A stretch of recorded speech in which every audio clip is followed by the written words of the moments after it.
Salama bin Kohel says that Hazrat Ibn Abbas radiyallahu anhu spent a night along with Allah's Apostle sallallahu alaihi wasallam.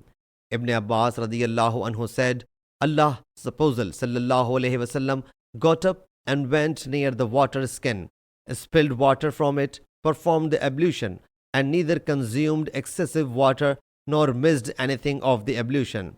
Then hadith goes as per previous hadith, but this hadith adds, that night Allah's Apostle sallallahu alaihi wasallam made supplication using 19 sentences.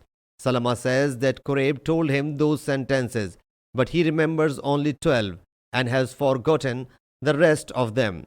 Allah's Apostle sallallahu alaihi wasallam said, O Allah Jalla Jalaluhu, make light in my heart, light in my tongue, light in my ears, light in my eyes, light above me, light beneath me, light on my right, light on my left, light in front of me, light behind me, light inside me, and make light colossal for me. Sahih Muslim Hadees number 1794.